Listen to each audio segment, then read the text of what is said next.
Malika, aka Mali, aka Malibu, whatever you want to call me. You don't know that it's me, and this is Malika's Flex. Welcome back to another video, viewers and subscribers, big flexers, half flexers, super flexers. Welcome back to this video. Now, have you ever thought about moving to Maryland, USA? If not, this is the perfect time for you to start thinking about it. And if you have already been thinking about it, this video is definitely for you. Now, as I have continuously told you guys, I am continuously doing research just to find the H1B school districts. Now, thanks to my super flexers, and I have to categorize and say half flexers, big flexers, and super flexers, because some people have really integrated themselves into the flexing community, the Malika's Flex community, and I have to really give a shout out. I can't call the names right now because I didn't ask anybody's permission, but big up to the super flexers who have been helping me out with this search for legitimate H1B school districts. You guys know yourselves. You have been communicating with me on Instagram, and I am definitely appreciative of you all. So guys, for this video, I want you at the end to, or even now, to hashtag in the comment section or just a comment, "Thank you, super flexers. They have really been helping me to do my work." All right. So thanks to my super flexer, I am able to present to you a school district. We spoke about this school district on the live, if you guys were on my last live, when I was just having a casual chit chat with you guys. And somebody mentioned the Anne Arundel County School District. Now, you guys know that my pronunciation of some of these school districts is not the best. However, I try to pronounce these names as best as I possibly can. And so I'm just going to go ahead and call it Anne Arundel County School District. And yes, when I called them, they did, you know, the operator would say, "Thank you for calling." But I wasn't really paying attention to the pronunciation, to be honest. And also if I'm continuing to be honest, I didn't even bother to Google it to see the correct pronunciation, but you guys can read, and that's all that matters, right? So today I'm presenting to you the Anne Arundel County School District that is located in Maryland, USA. Of course, like I said before, I called the school district because for me, when I am doing research for you all, it's not just to Google it and see the available positions or to see that they say that they do H1B visas for candidates, but it's also to really call to find out, because even though a school may show up in the H1B database, it could have just been a one-off situation or something that they decided to do for a few persons, and that is not a continuous thing that they do. So I wanted to call to find out all the information related to this particular school district. Before we get further along, remember that if you're not yet subscribed, please go ahead and get subscribed to Malika's Flex. Become a flexer, and go ahead, hit the like button before we've even started this video, and enjoy. Now, in this video particularly, I will be, like I said before, whenever I do these videos, I really want to give you a real comprehensive review of what I'm doing, of what we're speaking about. And so it's not just to tell you about the school district, but I also want to give you the salary information.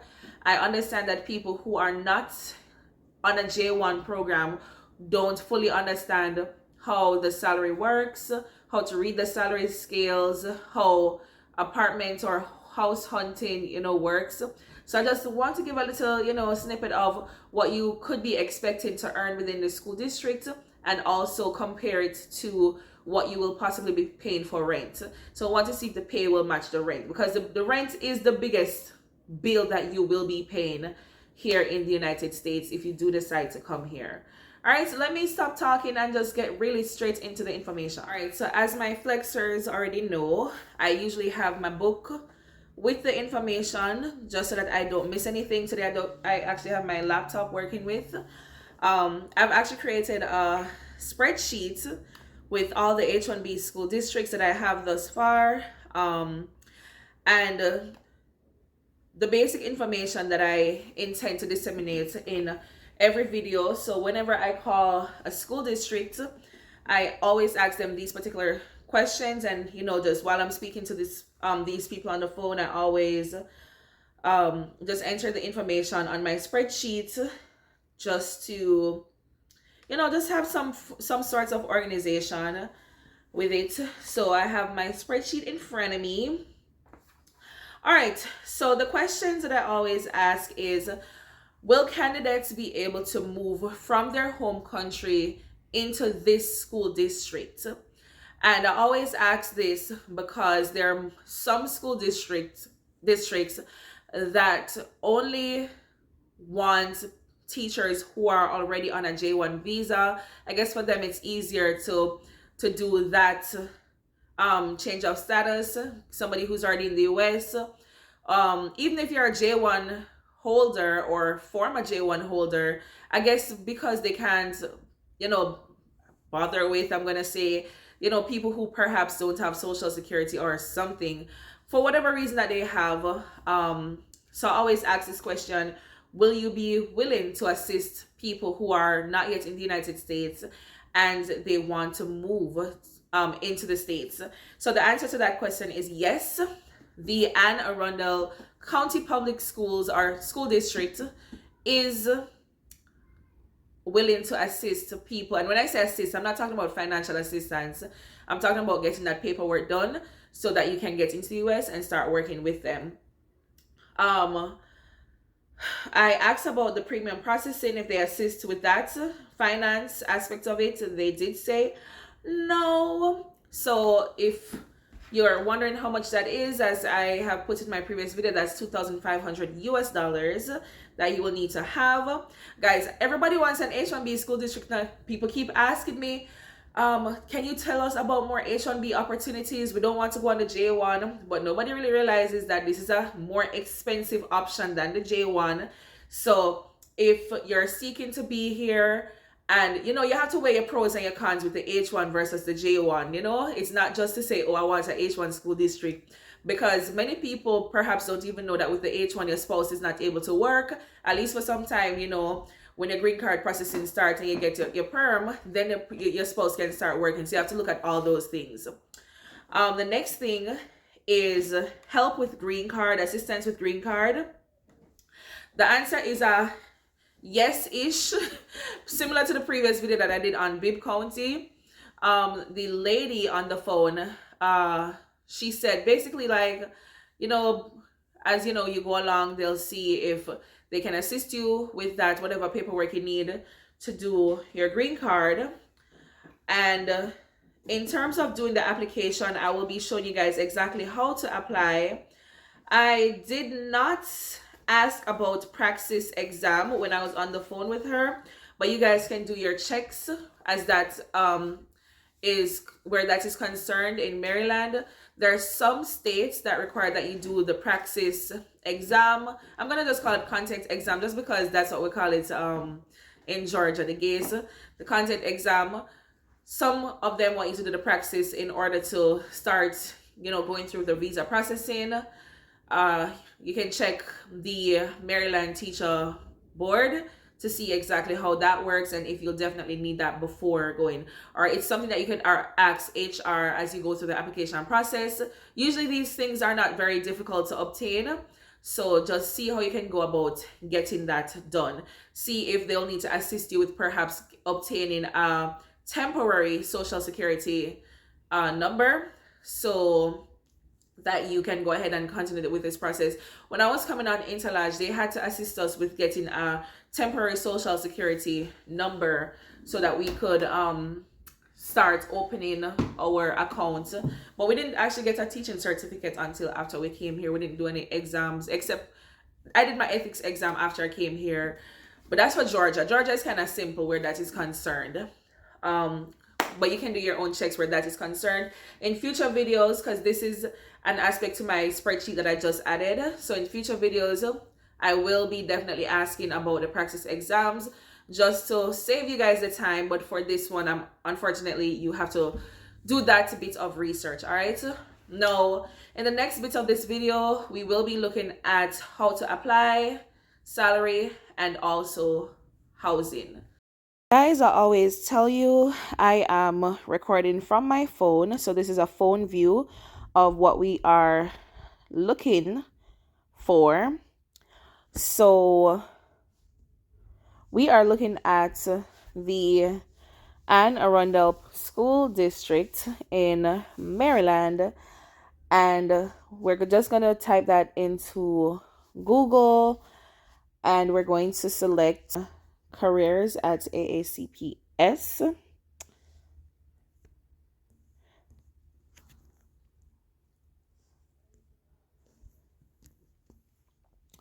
Now, when we select on careers at AACPS, this is what will come up.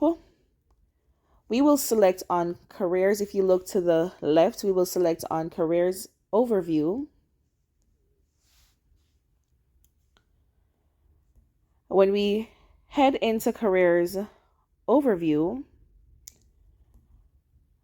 unlike the other school districts that I presented on, you're not going to see something for teachers specifically, but what you will go ahead and click on, if you're on your computer, you will see to the top right hand corner, and you will click apply now. Now, when you click apply now, of course, this page will come up. You guys, if you've been watching my videos, this page is basically what it looks like for most of the school districts, or all of the school districts actually. And you're going to basically go ahead and search for the job title that you want. As you guys know, I teach Spanish, so I'm going to go ahead and type Spanish. Right? So this is what comes up for Spanish. It says teacher, world and classical language Spanish, right? Now, from my previous videos, you would have seen where usually it would be a list of schools that come up that need Spanish teachers, and you could apply based on schools. But for this school district, you basically head into the pool and you do a general application, and they will reach out to you. That's what the lady on the phone said. They will reach out to you if they have a vacancy in one of the schools. So you don't get to apply to a specific school. So when you click apply, this is what will come up. Then you will go ahead and click apply for this position. And let me go back a bit. Sometimes I move too fast. But you guys know what this page looks like already. If you're not new to my channel, you know, it gives you an overview of the job. You know what you're expected to do, your experience. This says 1 year experience. Of course, if you are an international teacher, think about 2 years experience. And I know that people have asked, like, why do I need 2 years experience? Especially with an H1B visa. Remember that they have to prove to the government why they need you, and that there is no American that needed a position and whatnot. And they need to show that you have the experience and the skill set to do this job. You are, qualified to get this visa. So usually they require 2 years, but I mean, if you have 1 year experience, why not go ahead and apply? You never know what the outcome can be, especially because there's a teacher crisis right across America. So we're gonna go ahead and select apply for this position. And you know the drill. We're going to click create new account and apply. I usually don't go beyond this point. After you do that, guys, you just go ahead and read. I can't emphasize enough read. I find that my flexers like to freak out a lot. And they're like, I don't know how to apply. I don't know what to do. Please read. Read everything. Even if the thing seems insignificant. Read it, please. Now, in something regarding the application, you guys know that usually these applications ask you for social security. According to the lady on the phone, I was speaking with someone from HR. She said to go ahead and put in your 9 zeros. And this is what I've always told people to do. Put in 9 zeros, 9 ones, 9 of any number for it to just go through so you can move on to the next stage of the application. Now let's go ahead and look at the salary scale for Anne Arundel County Public Schools.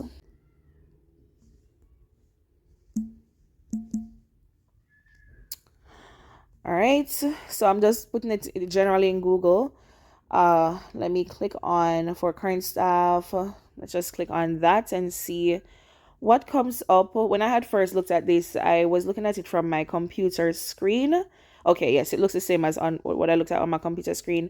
And I'm going to go ahead and select Unit 1 TAAAC Teachers July 2023. That's what I'm selecting on. Then I'm going to open it up. This thing not opening. Okay. All right. Loading. All right. Perfect. So at least this scale is easier to read than some of the other ones that say T4, T5, or whatever. It tells you exactly what it is. Now we see where this scale is actually starting from step 3. This scale is starting from step 3. And if you have 2 years of teaching experience, then you're good to go. So step 3, we see that the starting salary is $58,161 for someone with a bachelor's degree. If you have a master's degree, we see where the salary is in the 61,000 region with 3 years of experience. And I know most teachers coming in have about 5 years of experience or so. So you can go on the website yourself. You can screenshot this and really take a look at it and see just how much you could possibly be earning with this school district. I think right. And if you're wondering what okay, it's not written on this, so never mind. But yeah, all right, so let's say we're working with 58,000, or let's just roll it up to 60,000. Let's say we're at step 4 and we're earning 60,000 before tax, of course. Let's see what we could possibly be earning. From the 60,000, let's just deduct 12,000 from it for taxes for the year, right? Let's just say that's what we pay for taxes. And of course, remember that taxes are different in states, different in school districts. It's just different everywhere, right? You could be paying more salary than somebody else, less salary, it varies. So let's deduct 12,000 from 60,000. My math is not good, as y'all should know. If you're a true flexer, you know that my math is not good. So that should bring us down to 48,000 after tax, right? 48,000 after tax, and we are doing a little math. Let's divide 48,000 by 12. Divided. So 48,000 divided by 12. So we're earning, wow, you know that my math is really bad, because if I had remembered my multiplication or my times table, I could have easily done this in my brain. But yes, let's say after tax we're earning $4,000 for the month. Let's see how that works out if we are renting in this county. Some counties are more like house based than apartment based. But let me type in apartments in Anne Arundel School District. And I don't have to put the whole school district. I can just say, Anne Arundel County. Now, look, remember, we're earning $4,000 for the month, right? So we see, I remember that the apartment prices vary. We see this 1 to 2 bedrooms, they say for $1,700 here. We see $1,200, and it all depends on the area too. So we don't know where you're being placed. $1,400, $1,600, $2,000, $1,300, $1,500. You all are seeing what I'm seeing, right? Like I said, rent is going to be your biggest bill. So you can decide if after tax you can afford to pay for that. Let's let's say your grocery bill is like $800 for the month. If you're living with you and somebody else, $600 to 800. I don't think it's supposed to be 800 for the month. Let's say $600 for the month. If you're living with somebody else, maybe if you're living alone, $300 to $400 for the month. Light bill. I mean, those areas are cold. You'll probably be using the heater more often than somebody down south. Let's say your light bill is about, let me put it at $200 for the month. Let's say your water bill is, I'm gonna say $50 for the month. Car bill. With all of that, think, can this work for you? You have expenses back home and whatnot. Just think about, will it work for you? And I'm a huge advocate of just come. Just come, and if you don't like it, go back home. That's what I'm a huge advocate of. And if you're somebody who's not fussy and it's you alone, there are areas where you don't even have to rent a whole apartment for yourself. There are places where they do rooms for rent where you get your own room and bathroom and you perhaps have to share a kitchen. If you're not a fussy person, you could do something like this for your first 6 months until you get settled. And that could definitely save you a lot of money, in the meantime. All right. So I really do hope that this was, informative for you guys. Remember to leave a like if this was informative. So just to recap, we did look at, how to apply. We looked at the salary. We are looking right now at housing and, general cost of living and what that will look like for you. Now, thank you guys for watching this video. As you know, this is Malika's Flex. I'm your girl Malika, aka Mali, aka Malibu. Whatever you want to call me, remember to comment in the comment section below. Thank you, Super Flexers, okay? Thanks to the Super Flexers, we were able to provide the information for this video. And tell a friend to come on over to Malika's Flex. Share this video. Let them know that we're sharing J1 teaching opportunities, H1B teaching opportunities, and let your friends who are not teachers know that very soon Malika's Flex will be sharing H1B opportunities for people who are not teachers. So we're expanding. We're giving information to different categories of workers. Love that for us, right? Okay, so bye, guys. You guys know I'm crazy. Let me just end this video.